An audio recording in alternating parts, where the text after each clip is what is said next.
Let us start with the one of the most important endocrine gland, which is thyroid gland.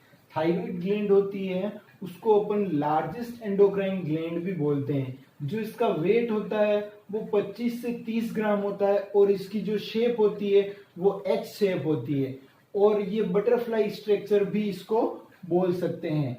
अब यहाँ देखें तो सबसे पहले इसकी जो शेप होती है वो एच शेप होती है, जैसा कि आप डायग्राम में क्लियरली देख सकते हैं।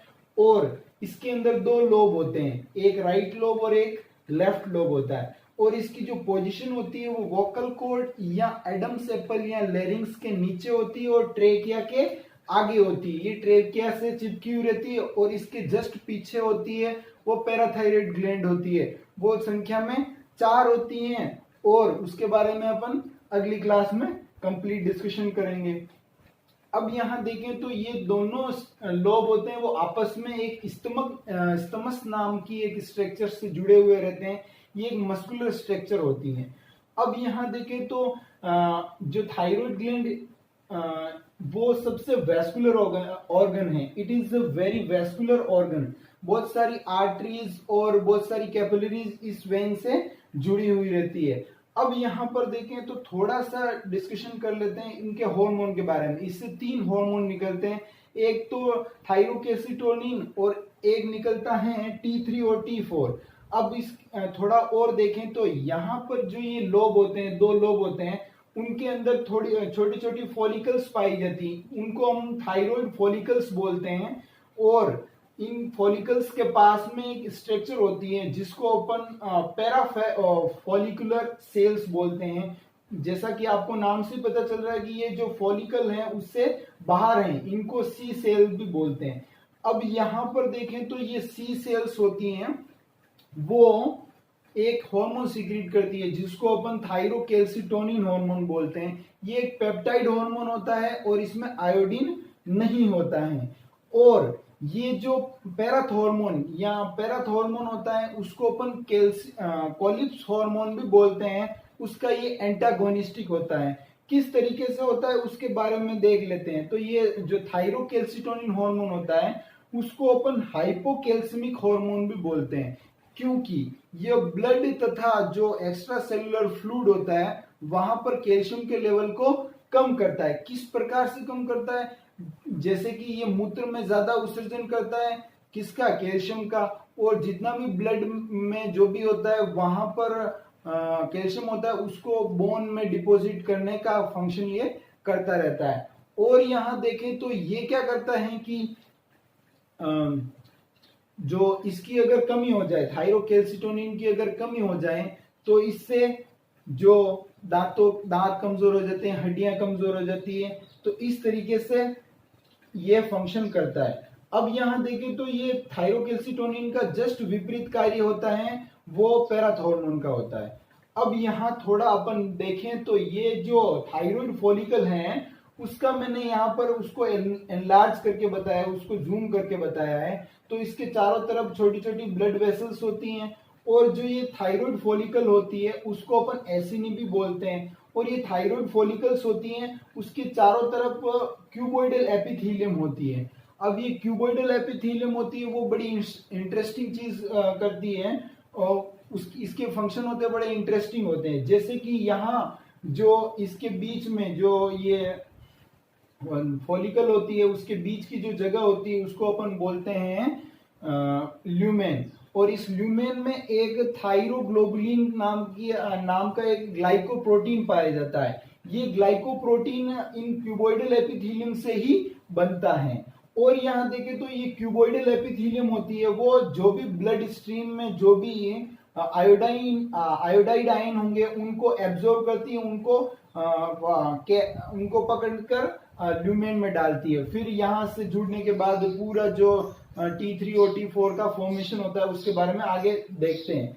तो यहाँ पर अगर थोड़ा सा और देखें तो किस तरीके से थायराइड हार्मोन का फॉर्मेशन होता है।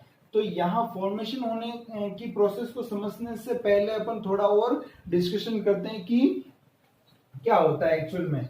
तो हाइपोथैलेमस होता है वो थायराइड रिलीजिंग हार्मोन को रिलीज करता है। किसके पास में? एंटीरियर पिट्यूटरी एडिनोहाइपोफाइसिस के पास में।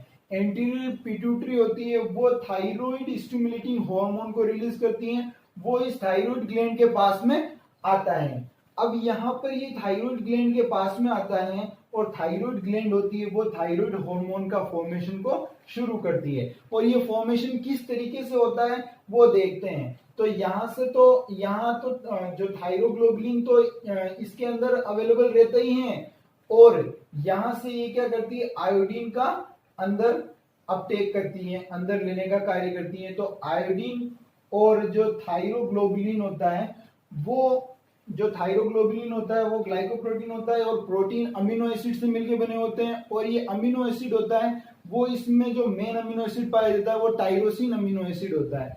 अब यहाँ आयोडीन प्लस टायरोसिन एसिड इस थायरोग्लोबुलिन के साथ मिलते हैं, और अब अपन देखते हैं ये थायरोग्लोबुलिन के साथ अगर दो आयोडीन के अणु मिल जाए, अगर थायरोग्लोबुलिन के साथ अगर दो आयोडीन के अणु मिल जाए तो इसको डाई आयोडोथायरोसिन बोलते हैं, DIT बोलते हैं, और एक जुड़ जाए तो मोनो आयोडोथायरोसिन बोलते हैं।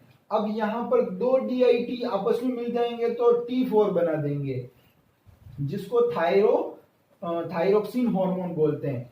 और अगर एक DIT वो एक MIT जो मिलके ट्राई आइडोथायरोनीन बनाते हैं, यहाँ जो सीन से नीन बनता है ट्राई आइडोथायरोनीन। थायरोनीन को अपन क्या बोलते हैं, T3 हार्मोन भी बोलते हैं। जो इनका परसेंटेज होता है वो किस तरीके से होता है उसको देखें तो 80% होता है वो थायरोक्सिन होता है, T4 होता है, और T3 होता है वो 20% होता है, और जो T3 होता है वो मोस्ट पावरफुल होता है। अब यहाँ पर थोड़ा और अगर इंटरेस्टिंग चीज को अपन अपने लेक्चर में अगर इन्वॉल्व करें तो वो है थायरोक्सिन के जो फंक्शन हैं। अब इसके फंक्शन क्या होते हैं थायरोक्सिन T4 के, तो it plays vital role in digestion, heart and brain development and maintenance. जो ये क्या करता है कि जो ब्रेन के मेंटेनेंस का कार्य करता है, हार्ट की जो हार्ट बीट होती है उसको रेगुलेट करने का कार्य करता है, ये सीधा एसएन नोड से कनेक्ट रहता है। और यहाँ पर देखें तो इसको कैलोरीजेनिक हार्मोन भी बोलते हैं। अब कैलोरीजेनिक हार्मोन क्यों बोलते हैं, क्योंकि ये कोशिकाओं में क्या करता है, ऑक्सीडेशन मेटाबॉलिज्म को कंट्रोल करता है। अब ऑक्सीडेशन मेटाबॉलिज्म क्या होती है उसको देखते हैं। A chemical process in which O2 is used to make energy from the carbohydrate। अब कार्बोहाइड्रेट से ऑक्सीजन की प्रेजेंस में यहाँ पर एनर्जी बनाना ही क्या कहलाता है, ये कहलाता है ऑक्सीडेशन मेटाबॉलिज्म कहलाता है। तो ये इसमें हेल्प करता है और ये पूरी तरीके से एनर्जी बनाने में हेल्प करता है। और यहाँ पर इसका फंक्शन देखे तो ये लैंगिक अंगों की वृद्धि में भी हेल्प करता है, मानसिक जो मेंटल हेल्थ होती है उसको भी ये इंक्रीज करने में हेल्प करता है, उसको भी बैलेंस करने में हेल्प करता है। और ये क्या करता है कि अब यहाँ थोड़ा और देखें तो ये ग्लाइकोजिनोलाइसिस, जो लीवर के अंदर ग्लाइकोजन होता है उसको तोड़ने का कार्य करता है। ग्लाइकोजिनोलाइसिस ग्लाइकोजन के तोड़ने का फंक्शन ये करता है। और ग्लूकोनियोजिनेसिस, प्रोटीन है, फैट है, इनसे नए ग्लूकोज के अणुओं का निर्माण करने का ये फंक्शन करता है। अगले वीडियो में हम डिस्कशन करेंगे इसके हाइपोसिक्रीशन और इसके हाइपर सिक्रीशन से होने वाली डिजीज के बारे में, और आगे हम डिस्कशन करेंगे पैराथायरॉइड ग्लैंड के बारे में। और इस वीडियो से आपको काफी कुछ सीखने को मिला होगा। और देखें तो आपको इस चैनल को सब्सक्राइब करना है और बेल आइकन को प्रेस करना है और लाइक करना है। Thank you very much.